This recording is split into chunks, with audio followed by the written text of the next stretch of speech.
Right then, here's a quick video to take you through the basics of ScribbleMaps, www.scribblemaps.com. So I've typed it in, here's my site. I'm going to click on the green button, which is going to take me to the map. Now the map that you will see is in fact a Google map, and hopefully if you've watched the presentation you will know roughly where you want your nation to be. So I'm going to remove the welcome message. And you can see, there we go, there's Google Maps. I'm going to change it straight away to road, just to make it slightly lighter. And then in the search menu, I know where my nation is going to be. I'm going to base it on an island called Arran, which is in the northwest of Scotland. Here we go. Let me just close the marker for Arran. And let me use the plus sign here to zoom in to my nation. Here it comes, the Isle of Arran. Oops, a little bit too much. It's a little bit laggy, this control. Okay, that looks all right. Now the first thing I'm going to do is I'm going to set the international boundaries of my nation. So I'm going to show people where you can and cannot be, because just in case people invade my country, then I can send out my warships. So I'm going to use this tool here, which is called the polygon tool, but the polygon tool will actually fill the shape in. Now I don't want it filled in, so I'm going to click on the fill, and where it says opacity, I'm going to change that to 0, which means that actually it's completely see-through.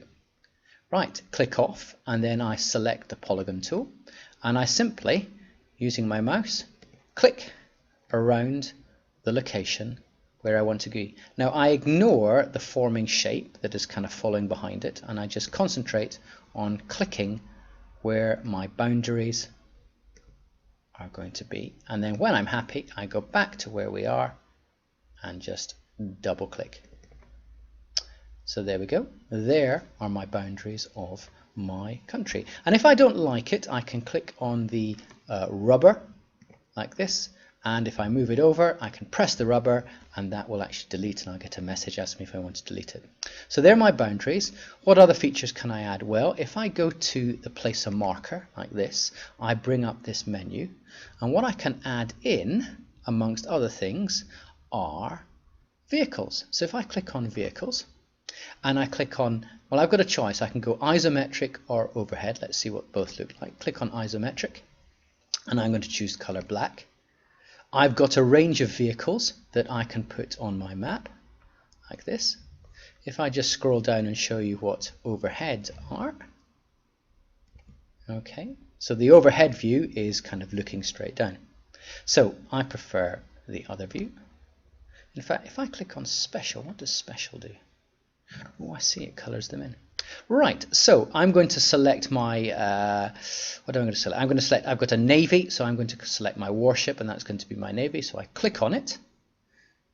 And over here, if you can see, down at the bottom where this circle is, I can actually alter how my warship is going to look in terms of how it's rotated, but I'm quite happy for it to look here. So if I clicked on here, I could actually position this in different ways, but I'm going to go to the top, move over, and then I'm just going to click here like that, and then basically up comes an editing box, and I'm going to say naval base, okay, for my 4 warships. Click save. And now I have got one added, and you see it comes on and I can add some more. I don't want to add some more. Let's go and investigate some more different markers. Click on the marker.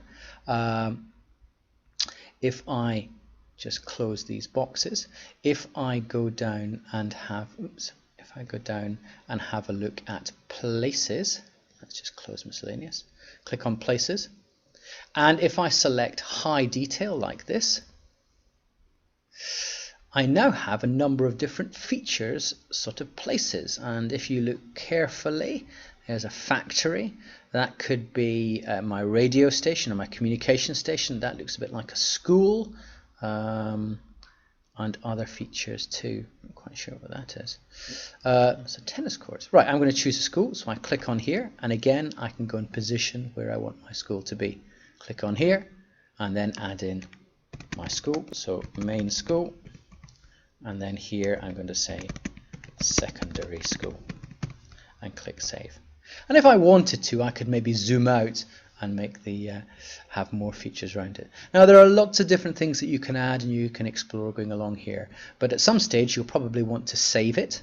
Now if you go down to the bottom here, you can see there are ways that you can register the page so you can save and go back to it. If you don't want to, if you click on Get Embed and press Yes to save the widget and then press Save Map, you can get a direct link to your map that you can put a link to on your Mahara page. You could even save it as an image if you wanted instead. And those are basically the key features about using ScribbleMaps. So I hope you get on okay.